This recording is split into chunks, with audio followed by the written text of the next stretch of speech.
Welcome to our channel. Have you heard about the full of horror-chilling stories of the dead animals in the walls, an exorcism in Indianapolis, and the Florida devil worshipping that have been making headlines in newspaper?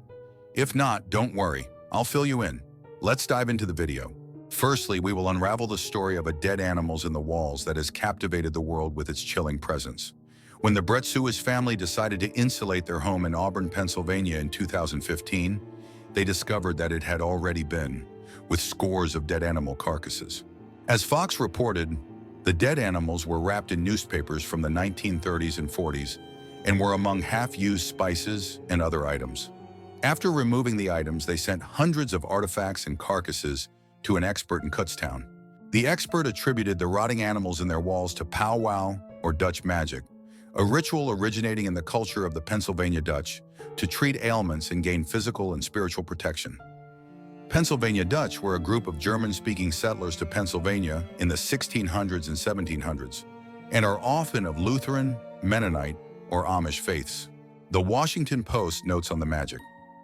Many of the spells deal with the care of livestock, finding water, or the treatment of minor ailments, reflecting the conditions and concerns of early American settlers. But powwow also has within it a tradition of darker spells and even of such things as conjuring demons. One notable ritual in their tradition is this hex to create loyalty in a dog. To attach a dog to a person, provided nothing else was used before to effect it. Try to draw some of your blood and let the dog eat it along with his food, and he will stay with you. The mold found on the rotting carcasses in the Bretsui home has caused illness among the family members, and they say that the odor hasn't gone away. Next, we turn to the second haunting tale, the disturbing account of devil worshipping in Florida.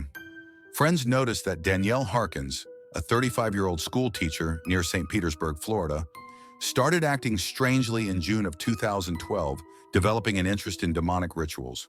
Soon after, she was arrested for abuse of 7 of her former students.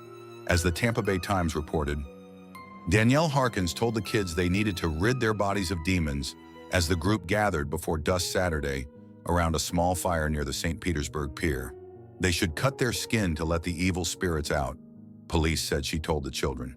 Then they needed to burn the wounds to ensure that those spirits would not return. When Harkins held a lighter to one teen's hand, wind blew the flame out, police said. That prompted her to douse his hand in perfume before setting it on fire. The boy suffered second-degree burns, police said.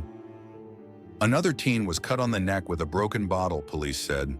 Harkins used a flame to heat a small key, which he then used to cauterize the wound. The police were notified because a friend of one of the students who participated in the ritual raised alarms. However, none of the students themselves told their parents about the event or would comment following the arrest of Harkins for aggravated battery and child abuse. NBC reported investigators said they've spoken to Harkins, but she didn't spell out what type of religion would require such drastic measures. She hasn't informed us exactly what she was trying to accomplish with this, Putz of the St. Petersburg Police Department said. Lastly, we explore the chilling tale of an exorcism in Indianapolis, a story that stands out for its intense and unsettling nature. Last year, the Indianapolis Star published a lengthy report on a family terrorized by 3 children allegedly possessed by demons.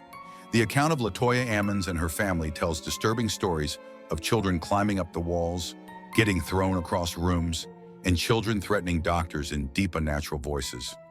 It would seem like something straight out of a movie, a work of fantasy, except all of these accounts were more or less corroborated with nearly 800 pages of official records obtained by the Indianapolis Star and recounted in more than a dozen interviews with police, DCS personnel, psychologists, family members, and a Catholic priest. One of the more chilling sections of the report includes a segment about the possessed 9-year-old. According to Washington's original DCS report, an account corroborated by Walker, the nurse, the 9-year-old had a weird grin and walked backward up a wall to the ceiling. He then flipped over Campbell, landing on his feet. He never let go of his grandmother's hand. Another segment of the piece reads, the 12-year-old would later tell mental health professionals that she sometimes felt as if she were being choked and held down so she couldn't speak or move. She said she heard a voice say she'd never see her family again and wouldn't live another 20 minutes. Don't forget to like, comment, and subscribe if you want to see more content like this. Your support means the world to me. Thanks for being here, and we'll catch you in the next video.